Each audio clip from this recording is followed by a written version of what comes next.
At Trinity Lutheran School, faith and education have connected generations of families through the years. Listen as church members share the memories of their time spent attending school and watching the blessings of their children following in their footsteps.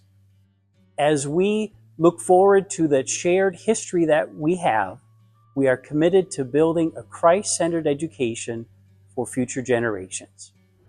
Trinity's been in my family for 6 generations here at Trinity. So we were just naturally educated here. What brought us to continue it was the unchanging word. That's what Trinity is. This is 6 generations. The great-grandfathers out there, Valentine Zimmerman, and his son, my grandfather, went here, helped to build the church.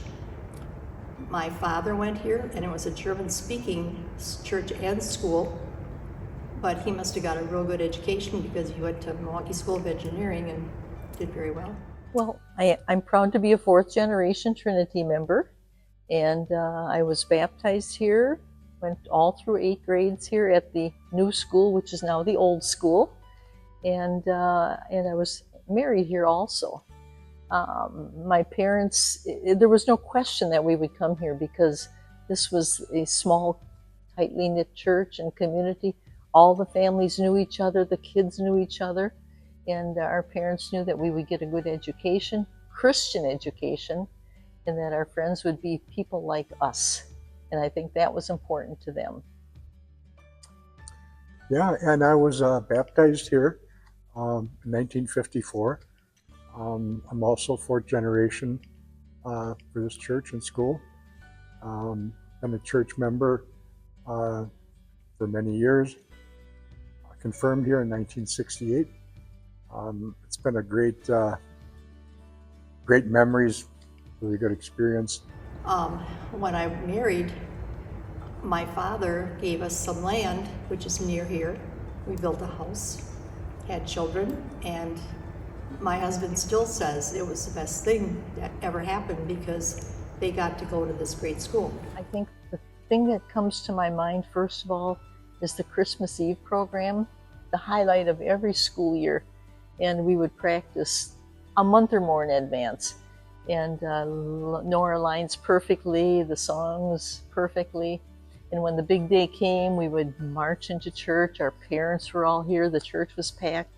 And I remember for the first time seeing that big, huge Christmas tree. It was so big, it didn't even fit up on the altar. They put it down in the front, covered in white lights. I had never seen a Christmas tree so large. And after we had sung our last song, which of course was Silent Night, we would all march out. And as we were marching out, each one of us received a paper bag that was under the tree. And in that paper bag was a large apple, orange, some nuts, and some candy. And to a young child, that was a big deal. I went to school here for about 9 years, kindergarten through 8th grade. And that was a long time ago. It was about 40 years ago. It was back in the 70s and 80s. And when I got married and had a kid, and he got to be age to start going to school, I couldn't really come up with a better place to send him. I had traveled for work. I was living in Las Vegas for years, and we decided to move back 2,000 miles just to get him enrolled at Trinity. I remember it was the 150th celebration. I got to talk to a lot of older members. I won't name any names. She knows who I'm talking about. And they got to share how they came to school, even though they were members, but they didn't come every week because they were miles away. And it was horse and buggy time, and it was very limited money. You know, it was before the Depression. It was during the Depression, World War II, World War I, so people didn't have a lot. And whether they attended, Husher School or the other local schools that were just one-room schools, our pastor here at the time made sure that in 7th and 8th grade, they had to come to confirmation class. That was very important. And talked about the ones that came walking to school barefoot. Pete Christopherson said he walked here barefoot sometimes because he didn't have money for shoes.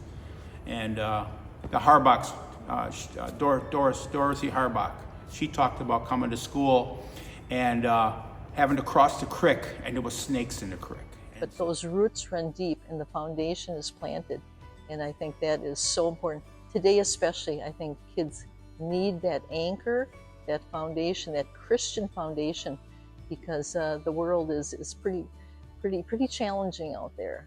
I think that is really important. And if I could thank my parents today, I would, and the pastors and teachers. It's just a good anchor. It took me through life. It's who I am.